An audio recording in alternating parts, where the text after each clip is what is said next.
Endavant. Molt bona nit. Muy buenas. Els hi ha desitjat sort? Sí, sí, sí. La necessiten? Bueno, en este caso hace falta suerte también, como en todos los casos. Hay que tener razón y además hay que tener suerte. Senyor Urías, la Constitució espanyola pot prohibir la investidura de Carles Puigdemont? A ver, la Constitución española no prohíbe la investidura del señor Puigdemont, pero el Tribunal Constitucional sí ha prohibido la investidura del señor Puigdemont. Quiero decir que la Constitución en sí no existe. La Constitución es un texto escrito que necesita que alguien la aplique, que alguien la aclare. Y en este caso es una tarea del Tribunal Constitucional. Y el Tribunal Constitucional, a mi modo de ver, equivocadamente, pues ha decidido que el señor Puigdemont, aunque reúne todos los requisitos para ser candidato y para ocupar el cargo de presidente de la Generalitat, los reúne todos los que marca la ley. A pesar de todo, el Tribunal Constitucional ha decidido que no puede ser candidato si no tiene permiso de un juez. Yo creo que eso es un exceso. No está en el texto de la Constitución, pero la Constitución que aplicamos es la que dice el Tribunal Constitucional, así que no nos queda más remedio que aguantarnos. És habitual que un alt càrrec del govern espanyol, com per exemple una vicepresidenta, truqui a lletrats del Constitucional? A los magistrados. Magistrats. Bueno, a ver, el Tribunal Constitucional es un tribunal que está por encima del Parlamento, que está elegido en su mayor parte por el Parlamento, incluso por el Gobierno, y es normal que haya relaciones fluidas. Yo creo que hay una comunicación, siempre la ha habido desde el principio, frecuente, entre el Gobierno y los magistrados. Yo quiero suponer, y lo que yo he vivido en persona, quiero suponer que una cosa es que hables por teléfono con el presidente de Gobierno y que te llame para decir, oye, este asunto, no sé qué, y otra cosa es que eso afecte a tu decisión final. Yo quiero creer que los magistrados tienen capacidad de ser independientes. La investidura a distància o la investidura per vot delegat del senyor Puigdemont, el Constitucional, hi té alguna cosa a dir aquí? No, bueno, a ver, ha pasado algo curioso. El Tribunal Constitucional se le ha planteado el tema de la investidura cuando se ha impugnado el acuerdo de la mesa del Parlamento porque se proponía como candidato a Carles Puigdemont. Eso se impugnó ante el tribunal. El tribunal se reunió de urgencia un sábado por la tarde para admitirlo con la máxima urgencia y ese sábado decidieron que lo posponían, que lo que hacían era unas medidas, bueno, se sacaron de la manga. Unas mesures cautelars. Sí, unas medidas cautelares que nunca han existido y que, a mi modo de ver, van mucho más allá de lo que nadie les pedía, con lo que paralizaron la investidura. Per si les mosques.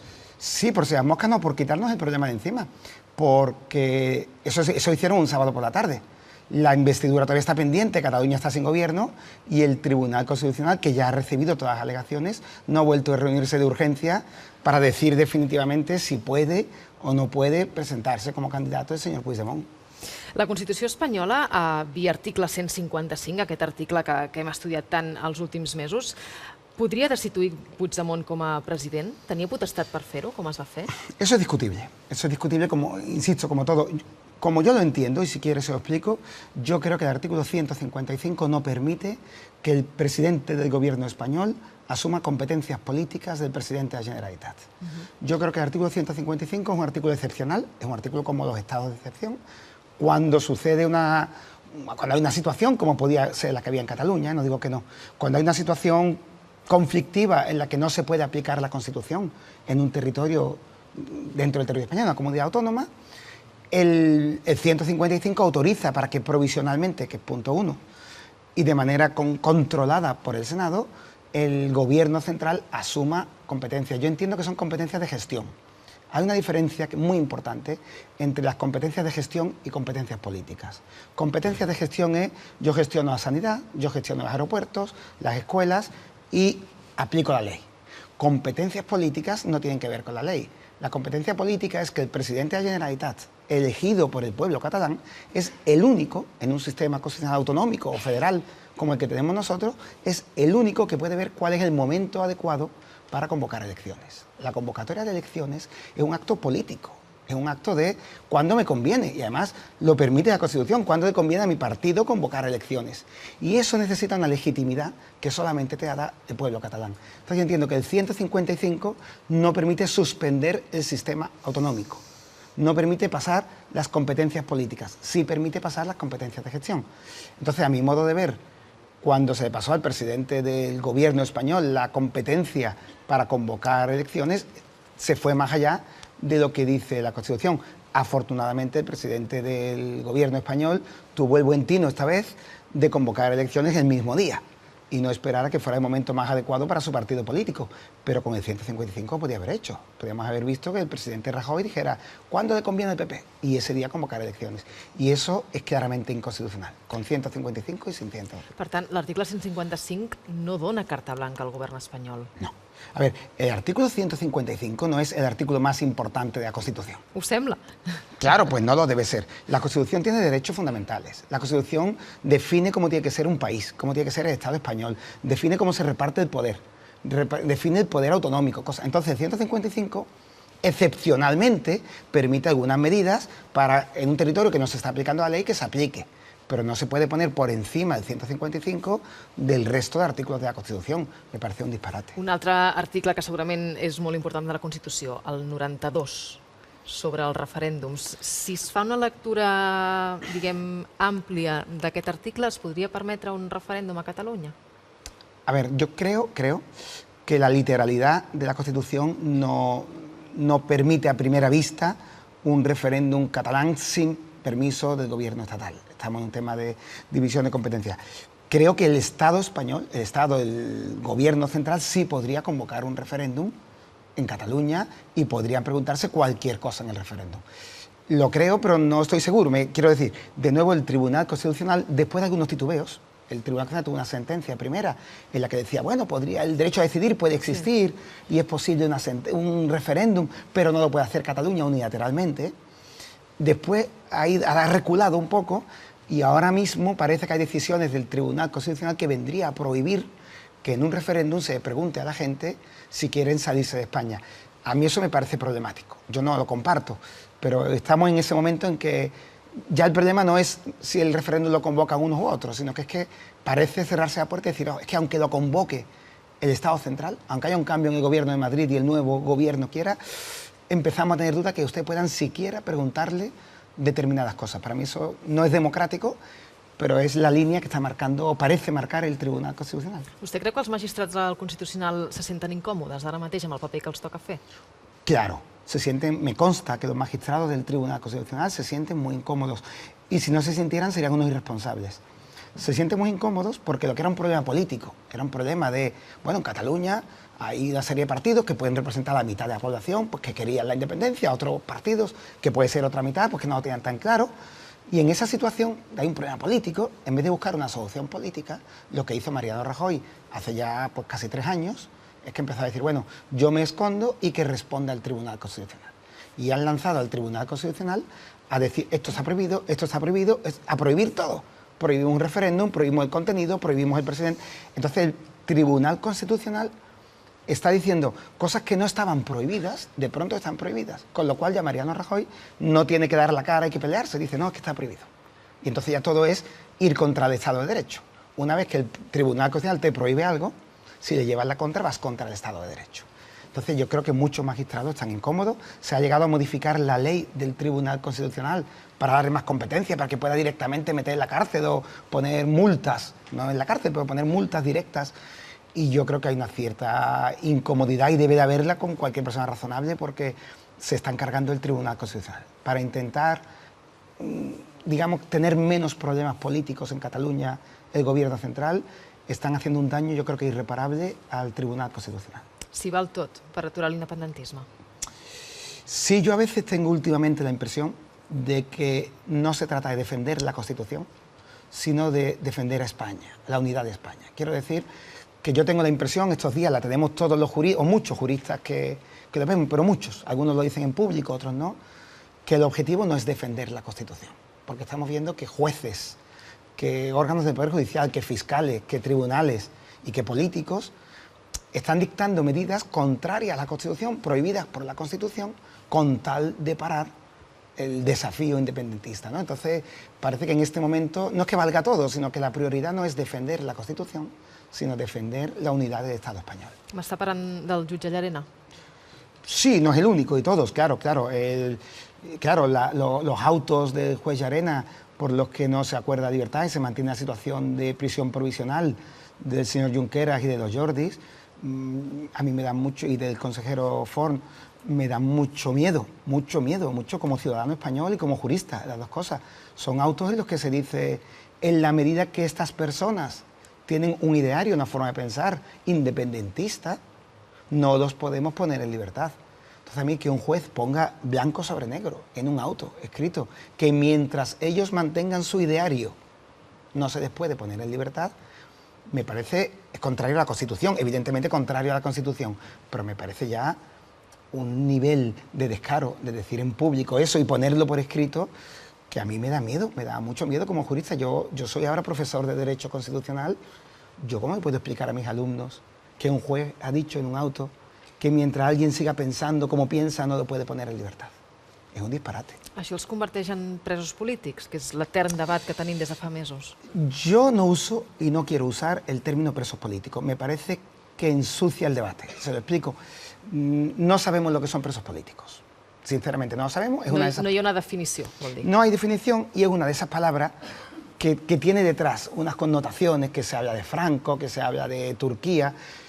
A ver, son presos en los que su ideología los mantiene, a los que su ideología los mantiene en prisión. Eso no es la primera vez que pasa en la historia de España, en la historia reciente de España. Eso ha pasado en otros casos, pasó en algunos casos con objetores de conciencia, ha pasado con gente cercana al movimiento Abertzale, ha pasado en muchos sitios, ha pasado con alguna gente de APAC, pero en este caso es muy evidente. Entonces, yo no usaría la palabra preso político, me parece que eso nos lleva a la discordia, nos crea más problemas que nos soluciona, pero sí diría que son personas que siguen en prisión a causa de su ideología, y no lo digo yo, lo dice el juez Llanera. Preguntes dels periodistes. Patricia. Yo le quería preguntar, parece que según cómo se ha redactado el artículo de sedición, ¿no?, y de rebelión, implica la fuerza, ¿no? Violencia. Vale, yo lo entendemos, ¿no? Así. Entonces, yo me pregunto por qué en 30 años de asesinatos de ETA que se cometían con el fin de obtener la independencia, jamás a ningún juez en España se le ocurrió aplicar el delito de rebelión y sedición. Si eso tiene alguna explicación jurídica, porque ahora sí, cuando no hay ningún tipo de sangre ni ningún tipo de altercado, y en 30 años de asesinatos, no. A ver, yo creo que no es comparable, a mi modo de ver, la situación del País Vasco y la situación de Cataluña. Quiero decir que en Cataluña era un grupo relativamente pequeño, muy pequeño, en el País Vasco, perdón, era un grupo pequeño que había tomado las armas y que, bueno, hacía atentados, pero con un apoyo social restringido. En Cataluña lo que ha habido es, pues bueno, la mitad de la población, no sé si la mitad, pero millones de personas que se han echado a la calle, millones de personas que han, bueno, que de algún modo han protestado. Me da la impresión de que ante ese número de gente... no es de cuánto, ¿no?, sino es de cómo. Bueno, pero no es igual, porque cuando tú tienes 2 millones de personas en la calle, está en juego el Estado. Y en otro momento estaba en juego la vida de las personas. Pues no es igual. Yo creo que el miedo que le ha entrado a algunas personas en el Estado, es decir, es que tenemos miedo de que esto se va a cargar el Estado. Eso por un lado. Por otro lado, hacía falta acusar a las personas que han acusado, que son los dirigentes políticos independentistas, punto, no son los dirigentes de nada. Más que los dirigentes de los partidos independentistas, había que acusarlos de algo que tuviera una pena de prisión lo bastante grande como para justificar la prisión provisional. Entonces, usted está describiendo una prevaricación, entonces. No. A ver, bueno, la parece. No. La prevaricación es cuando alguien deliberadamente dicta una resolución sabiendo que es injusta. Otra cosa es cuando un juez está convencido, equivocadamente, de que eso es lo que hay que hacer. Pero él lo hace pensando que aplica la ley. No es el tipo de prevaricación. Yo también me niego a veces a decir, el que no piensa como yo prevarica. El que no piensa como yo, si lo hace deliberadamente y es consciente, prevarica. Si es que tiene un modo de pensar en el que se mezcla su ideología... Y ya no os digo más, perdón. Si aplicamos un delito para que la pena sea lo suficientemente larga que justifique enviarles a prisión, hombre... Claro, pero eso hay muchos procesos mentales que pueden llevar a eso. Tú puedes tener un proceso mental en el que dices, lo que han hecho esta gente, se están cargando España, esto es un disparate, hay que hacer algo. Ah, pues mira, qué casualidad, ya estás predispuesto y dispuesto a rebelión. Hay una cosa curiosa con la rebelión, que cuando Ana Gabriel se ha ido a Suiza, en muchos medios de comunicación se ha dicho, la rebelión en Suiza no es igual que en España, porque el delito de rebelión en Suiza exige violencia. Es exactamente igual que en España. Lo que pasa es que en España se ha hecho una construcción muy forzada para intentar decir que hay algo en el momento que hay un acto violento, hay violencia. Yo creo que es muy evidente para cualquier penalista que no hay delito de rebelión, seguro que no, y de sedición también es muy dudoso. Pero bueno. Sí, si no l'he entès malament, ha vingut a dir que s'estan utilitzant els tribunals per perseguir la dissidència política, d'alguna manera. També ha dit literalment que s'estan carregant el Tribunal Constitucional, és a dir, el govern espanyol s'està carregant el Tribunal Constitucional. Jo li voldria plantejar tot això, qui té capacitat de frenar-ho. És a dir, si s'està destruint la separació de poders a Espanya, són útils els tribunals internacionals, europeus, per poder frenar això, o són els propis magistrats del Tribunal Constitucional els que s'han de plantar i dir fins aquí les ingerències polítiques? Perquè al final dona la impressió que no hi ha cap àrbitre que impedeixi el que está pasando. Es que yo tengo una impresión de que no hay un árbitro en este momento en el Estado español. Yo creo que, digamos, el Estado, es una impresión que tengo, me puedo equivocar. Yo creo que todo el aparato del Estado ha decidido responder al desafío independentista, en el que tengo que decir que en ocasiones se ha vulnerado la ley y se ha salido la ley y se han situado fuera de la Constitución. Es decir, que no, pero ante ese desafío, el Estado ha cerrado filas y todo el mundo se ha puesto a defenderlo, saltándose ellos mismos también la Constitución, que es un poco lo que a mí yo no soy catalán, lo que yo denuncio un poco, lo que a mí me choca como ciudadano español, es que con la excusa de defender la Constitución se estén saltando. El Tribunal Constitucional no está capacitado para ser el árbitro, no lo ha estado nunca. El Tribunal Constitucional es un órgano cuyos magistrados se sabe desde el día que se eligen cuáles son del PSOE y cuáles son del PP. Lo sabe todo el mundo, lo saben los medios de comunicación, lo saben ellos. En el tribunal sabe, usted es del PP, usted es del PSOE. Y son magistrados en el sistema español, además, que cuando salen se quedan sin nada. Porque no es que sean vitalicios, tienen un sistema... Entonces sale un señor con 60, 65 años y si se ha portado bien, le buscan una salida, como han intentado hacer ahora con el ex magistrado de Los Cobos mandándole al Tribunal Europeo, y si te has portado mal, no. Luego los magistrados del Tribunal Constitucional creo que en este momento no tienen capacidad política, personal ni jurídica de ser los árbitros. Estamos sin árbitro. Jo crec que el árbitro ha tomado partido por un bando. I els tribunals europeus i internacionals poden tenir capacitat de fer alguna cosa, de frenar-ho, perquè al final, si no, s'està destruint la separació de poders i no hi ha qui ho aturi. A ver, el reproche internacional no tiene eficacia jurídica, tiene eficacia política de cara a la galería, decir, bueno, pues a España la condenan por algo. Eso tiene un efecto, que no digo que no tenga efecto, pero no tiene un efecto jurídico. Yo creo que sinceramente esto hay que reconducirlo de cero. En este momento, mientras siga el conflicto, yo creo que el Estado va a seguir con todo el aparato del Estado persiguiendo el soberanismo, incluso más allá de lo que la ley española le permite. Y si el soberanismo sigue intentando crear una legalidad alternativa, eso es un choque de trenes que no hay solución. En este momento eso no tiene solución. Senyor Urias, la sentència de l'Estatut, o contra l'Estatut d'Autonomia català, va ser un error? Perquè hi ha molta gent que ho situa com l'inici de tot el problema. Yo creo que la sentencia del Estatut fue un error y creo que se sabía en ese momento que iba a ser un error. Yo creo que hubo personas, magistrados, que pensaron que era una buena ocasión para quitar a Cataluña el ansia. Mire, le cuento una cosa. Aunque me expanda un poquito, pero porque es interesante.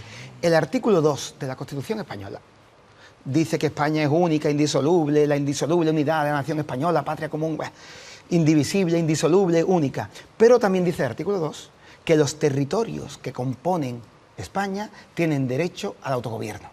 Bien, esa segunda parte del artículo 2 en la Constitución no se define del todo, se deja abierta, que es el sistema autonómico. A lo largo de los últimos 40 años o 30, se ha ido cerrando en la práctica. Quiero decir, cuando había un problema competencial, no se sabía, la Constitución no aclara a qué pertenece la competencia propia de Cataluña y qué pertenece a la competencia del Estado. Y eso ha creado mucha conflictividad. Pero lo peor es que esa conflictividad se ha solucionado, yo creo que en un 80% de los casos, dándole más competencias al Estado central. Entonces, en la situación actual, las comunidades autónomas, todas, no solo Cataluña, todas, casi todo lo que hacen es desarrollar leyes estatales. Y eso no es lo que dice el artículo 2. La autonomía, como el federalismo, consiste en que tú tengas tus propias leyes, que por encima de ellas no hay leyes de Estado, sino que termina la ley autonómica, por encima solo está la Constitución. Entonces, eso ha acabado, el Tribunal Constitucional ha creado un sistema en el que todas las leyes autonómicas dependen de una ley superior del Estado y ha ido restringiendo. Entonces, ha desaparecido el sistema autonómico. El Estatuto de Cataluña venía a intentar revertir la situación. Vamos a recuperar para todas las comunidades autónomas, porque se copió en todas las comunidades, competencias. Que las comunidades tengan alguna competencia que no sea derivada del Estado. Y en ese momento, dentro del Tribunal Constitucional y dentro del Estado, hubo quien decidió, quien dijo, mira, este es el momento de acabar con el Estado autonómico. Y pensaron que con la sentencia de estatut se cortaba todo. Y hubo otras muchas personas que advirtieron, o advertimos yo también, pero muchos más, que era peligroso porque al quitarle todo la última salida que le quedaba a Cataluña y a otro territorio con sentimiento identitario del Estado, la última posibilidad que tienen de recuperar competencias propias, entonces va a crear a medio plazo un problema, porque en Cataluña hay sensación de que ellos no pueden tomar ninguna decisión ni en educación, ni en sanidad, ni en etiquetado de productos, ni en nada que no tenga por encima una norma estatal. Entonces, eso Vostè treballava al Constitucional, sí, sí, aleshores. Sí. Va ser una discussió difícil. Sí, bueno, no hace falta, vamos, no revelo ningún secreto porque se sabe por los votos particulares. Fue una decisión que se tomó por un voto. Quiero decir que la mitad del Tribunal Constitucional español pensaba que ese estatuto cabía en la Constitución. Luego no es un disparate cuando alguien dice, es que eso era inconstitucional. Bueno, pues está llevando de la contra a la mitad de los magistrados del Tribunal Constitucional. O sea que en ese momento era posible haber reconstruido el Estado autonómico y ampliar las competencias. No se quiso hacer. Yo no creo que esa sea la única causa de lo que está pasando ahora. Pero desde luego el tribunal ha ayudado al problema que tenemos ahora. Israel. Sí, yo quería decir tres cosas, ¿no? Señor Urías, primero, el Tribunal Constitucional es el que interpreta... Bueno, primero, no es cierto que solo lo componga el PP y el PSOE, es un reflejo del Parlamento y siempre lo ha sido así. Ha habido miembros también de Convergencia y Unió, del Partido Nacionalista Vasco. En cualquier caso, para bien o para mal, convendrá usted conmigo que es el que el Estado de Derecho, el Kingdom of Spain, nos hemos dado para que interprete la Constitución. Para lo bueno, para lo malo, para lo medio pensionista. No me vale que cuando me gusta o no me gusta lo critico porque es, y es usted profesor constitucional, el que nos rige. Es decir, el Tribunal Constitucional que está para interpretar la Constitución cuando hay algún género de duda. Dos, el 155 evidentemente no es el artículo más importante de la Constitución, es un artículo excepcional que vale para, digamos, de alguna forma defender cuando, que es lo que ha ocurrido, una comunidad autónoma dice, oiga, yo no quiero ya ser España, yo quiero ser independiente, se activa. Y precisamente por eso, y concluyo, estamos, y yo estoy absolutamente de acuerdo con usted, en un terreno pantanoso, porque como nunca antes se habían producido todas estas cosas, que en algunos casos, permítame su señoría, son, en fin, casi una locura jurídica, pues claro, dices, oye, ¿y cómo hacemos esto? ¿Y cómo decimos? Es que hay cosas que efectivamente son terrenos inexplorados, zonas, como digo, muy pantanosas, donde la gente pues dice, oiga, yo no sé muy bien dónde ubicarme, pero yo sí creo que el Tribunal Constitucional, como en su momento Su Majestad el Rey, y como en definitiva todos los elementos del Estado, ante un desafío o ante una cuestión tan importante como esta, que es una comunidad autónoma que dice, señores, yo no quiero ser España, no me hablen ustedes de sus cosas porque no me interesa nada, yo quiero ser otra cosa, todo el mundo se tiene que involucrar y decir, oiga, señores del Tribunal Constitucional, ustedes tienen también que, dice usted, a lo mejor adentrarse políticamente, tendrán ustedes que decirnos algo, esta es la Constitución que nos hemos dado todos, tienen ustedes que interpretarla, y si el señor Puigdemont quiere hacer no sé qué, y el otro y el de Maroto, tienen ustedes más o menos que darnos unas guías también a los políticos para ver por dónde va la cosa. A ver, le contesto a dos cosas. Sí. A la primera, el Tribunal Constitucional, efectivamente, como dice usted muy bien, es el órgano que nos hemos dado para que solucione el último, es el que cierra el sistema. Todos los españoles. Sí, bien. Pero es verdad que el Tribunal Constitucional no tiene nadie por encima. Es el último. Por encima del Tribunal Constitucional no hay nadie. Digamos que el Tribunal Constitucional, en el término, por entendernos, en términos jurídico-políticos, es Dios, en el sentido de que no tiene nadie por encima. Bien, el único control democrático del Tribunal Constitucional se lo tiene que ganar el propio Tribunal Constitucional, estando siempre apegado a la letra de la Constitución e interpretando con neutralidad. Si el Tribunal Constitucional se sale de su papel de estrictísima neutralidad, se hunde el sistema. Porque el árbitro no puede tomar partido. Entonces, es el árbitro, estamos de acuerdo. ¿Tenemos que respetar al árbitro? Sí, excepto cuando el árbitro coge la pelota, se va al punto de penalti y mete un gol. Y dice, gol de tal equipo, porque entonces ya no es el árbitro. ¿Cuándo ha hecho eso, señor Urías? Eso es lo que está sucediendo. Y se lo explico con la respuesta a la segunda parte de su pregunta. Lo que usted me ha dicho es que hay un problema político, y yo estoy muy de acuerdo. Hay un problema político difícil de resolver, muy difícil, yo no tengo la solución, y queremos judificarlo, es decir, queremos que los jueces den una solución a un problema que tiene que ser político. Y en ese terreno los jueces acaban haciendo política. Y le voy a poner un ejemplo. Cuando el reglamento y la ley del Parlamento de Cataluña, el reglamento del Parlamento y la Constitución, dicen, para ser presidente de la Generalitat, usted, si usted es diputado, está en pleno ejercicio de sus derechos, puede ser investido presidente de la Generalitat. A distancia. Eso no dice en ningún sitio. Claro. Ni una cosa ni la contraria, don Joaquín. Es que... Déjeme acabar. Claro, Cuando el vale. Tribunal Constitucional dice, y eso lo ha dicho, aunque no sea a distancia, aunque usted comparezca porque entre como sea, usted no puede ser elegido porque necesita permiso de un juez, no es que se esté inventando algo, es que está diciendo un despropósito, está tomando partido, está diciendo, como no nos interesa políticamente que el señor Puigdemont sea elegido, dice, aunque usted logre entrar en el Parlamento, fíjese que le acepto y se lo compro, que la investidura a distancia es problemática, yo también lo creo, y yo creo que no es constitucional, y lo creo, pero es que el tribunal ha dicho, si usted entra en el Parlamento y defiende de viva voz su discurso y consigue los votos y tiene todos los requisitos de la ley, dice, tampoco. ¿Por qué? Porque yo no quiero. Entonces, cuando el tribunal dice esas barbaridades jurídicas... Tiene causas pendientes, ¿no? ¿Y qué tendrá que ver que tenga Eso causas no. pendientes? Ah, no. Por ahora es una persona inocente, Sí, claro. en pleno ejercicio de sus derechos. Pues que vaya a un tribunal a dar... Tiene pleno ejercicio de sus derechos políticos. Luego, igual que ha podido ser elegido diputado, Sí. puede ser elegido presidente de la Generalitat. Lo sabe un estudiante de primero de Derecho, lo sabe el Tribunal Constitucional. Cuando toma partido con una barbaridad como esa, yo digo, pues se acaba el juego. Pregunta de Rafael Minder. Bueno, yo llevo años viviendo que el mundo académico sobre el tema catalán, desde historiadores a economistas hasta expertos jurídicos, es incapaz de tener mucha comunión a la hora de compartir ideas. Pero quería hacer una pregunta y un comentario. Sobre el hecho de que en el Constitucional hay gente que se puede identificar por ser de un partido u otro.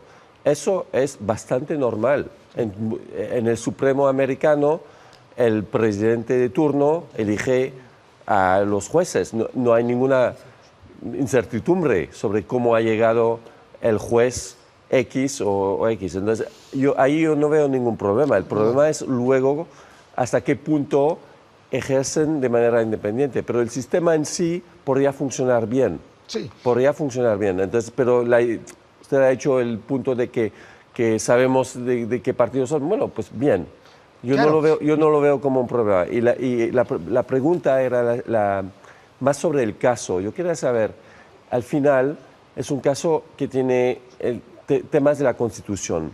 Si se cae, en su opinión, si se cae una parte de eso, se puede llegar a archivar toda la causa. Es decir, ¿hasta qué punto va a ser fácil o difícil decir, por ejemplo, quitamos el tema de rebelión, pero sí que vemos malversación y sedición, por ejemplo? O sí que vemos que personas políticas que han declarado la independencia en el Parlamento están en una situación de sedición, que dos personas, dos Jordis que nunca han entrado en el Parlamento, no pueden entrar en la misma situación. A ver, respecto a lo primero, no. Yo he comentado que se sabe de qué partidos son. Y eso tiene que ver con la legitimidad inicial. Y eso no es ni siquiera negativo. Porque tengan en cuenta que el Tribunal Constitucional está por encima del Parlamento, tiene la capacidad de anular leyes, luego es normal que tenga una extracción parlamentaria. Hombre, sería mejor que fueran personas de consenso. Sería mejor que hubiera un procedimiento, como lo hay en los Estados Unidos, en los que el Congreso puede frenar al juez que va a ser juez. Pero lo nombra el presidente. Se vota en el Senado, sí. pero si hay mayoría de un partido... Lo propone el igual. presidente, que en el sistema norteamericano sabemos que el presidente no siempre tiene el apoyo de la Cámara, ni siquiera el apoyo de su propio partido. Pero hay otro problema. En Estados Unidos son para siempre, son vitalicios. Luego no tienen miedo de cuando acabe en el mandato, ¿qué voy a hacer? Mi problema, y no es mi problema, nuestro problema como españoles, es que durante el ejercicio esas personas tienen que ser independientes. Da igual quién los haya elegido. Tú cuando entres ahí tienes que olvidarte. Tú no puedes estar pensando en quedar bien con el señor que te ha nombrado, porque después tienes que buscar tu futuro. Eso es un disparate. Y eso no sucede en otros países. Eso respecto al comentario. Respecto a su pregunta, yo creo que, y lo voy a decir con mucha sinceridad, yo creo que primero hay que encontrar una solución política.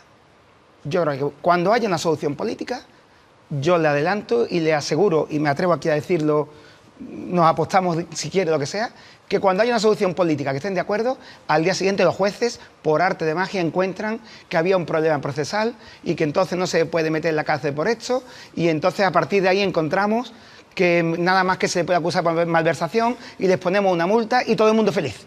Y el Estado de Derecho vuelve a aplicarse. Pero tengo la impresión de que en este momento eso no va a pasar hasta que no haya una solución política. Luego yo creo que tiene que haber solución política y yo estoy seguro que cuando la haya, igual descubren que había un problema de procedimiento y al final, si hay que poner en libertad a alguien, se le pone en libertad. Lo que tengo la impresión es que no lo van a poner en libertad por muchos problemas de procedimiento que haya hasta que no haya una solución política. Esa es la impresión. Senyor Joaquín Urías, enviar un músic, un raper, a la presó per la lletra d'unes cançons és constitucional? Depende. Depende, mire. Depende de lo que diga. Yo con el tema de libertad de expresión, creo que en España estamos entrando en... Hay un retroceso, pero estamos entrando en una confusión también. A ver, todo lo que yo diga a través de la palabra no es libertad de expresión. Yo puedo usar la palabra, hablar, lo puedo usar para defender una manera o para exponer una manera de pensar, una reflexión sobre la sociedad, sobre ideología, sobre religión, vale. Y eso está protegido por la Constitución. Pero también puedo usar la palabra para hacer un daño. Yo puedo insultar a una persona y estoy afectando a su dignidad. I això no es pot fer.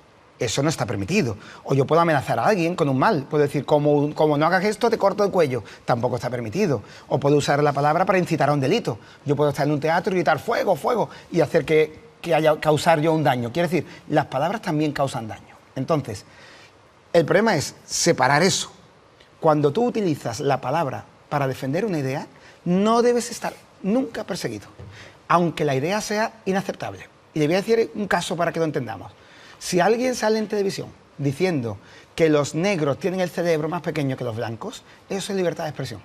Y si alguien dice que el hombre es más inteligente que la mujer y que la mujer tiene que vivir sometida, eso es libertad de expresión. Es odioso. Le estoy poniendo ejemplos odiosos. Sí. Claro, y por eso lo estoy poniendo, para que nos pongamos siempre en el caso del contrario, no en el caso de Dios que nos cae bien a nosotros. Si eso se puede decir porque es libertad de expresión. Ahora bien, si alguien intenta a través de la palabra denigrar a alguien por su raza o por su género, ya estamos en el denigrar a alguien. Ya no es exponer una idea, ya no es libertad de expresión. ¿Qué es lo que ha pasado en España? Que hemos roto esa línea. Entonces en España hemos admitido, y gran parte de la culpa lo tiene el pensamiento de izquierdas, y tengo que decirlo, hemos roto la línea con una cosa que se llama los delitos de odio. Delito de odio es expresar ideas y formas de pensar, que son formas de pensar, que consideramos odiosas. Por ejemplo, las que le he dicho. Entonces, eso se ha perseguido. Al inventarnos el delito de odio y defenderlo desde la izquierda, para el machismo, para la xenofobia, para ese tipo de cosas, para el racismo, por inventarnos eso, hemos introducido una cuña en la libertad de expresión. Eso lo están utilizando algunos jueces para decidir, fíjate, eso decimos, cuando usted dice algo que va contra los valores generales, puede ir a la cárcel. Eso nos hemos inventado, desde la izquierda se han inventado. Y entonces los jueces, que igual no son tan de izquierda, están utilizando esa misma idea, pero ellos son los que ponen el parámetro de qué cosas van contra el bien común. Entonces estamos empezando a perseguir ideas. Con el caso del rapero yo creo que algunas de las expresiones que tiene las canciones, yo creo que no son libertad de expresión, yo creo que hay algún insulto, que hay alguna injuria, puede haber algún... pero evidentemente no se le puede castigar porque diga, incluso fíjese qué duro, que él cree que la lucha armada es el camino. Eso es ideología. Una cosa es que usted ponga una bomba, una cosa es que usted anime a alguien a poner bomba. Si usted dice que la lucha armada es el camino o dice que al rey deberían ponerle una bomba, no lo comparto, no me gusta como idea, lo combatiré en la calle, pero no voy a querer que a esa persona la metan en la cárcel. Y eso es lo que han hecho con ese rapero. Entonces, yo creo que es inconstitucional, pero además que es que estamos cada vez metiendo más cuñas de que haya personas que juzgan si las ideas de los demás són admissibles o no són admissibles. I això és el final de la democràcia. Doncs precisament sobre la llibertat d'expressió volem parlar a partir d'ara al Preguntes Freqüents. Senyor Joaquín Urías, moltes gràcies per haver vingut al programa.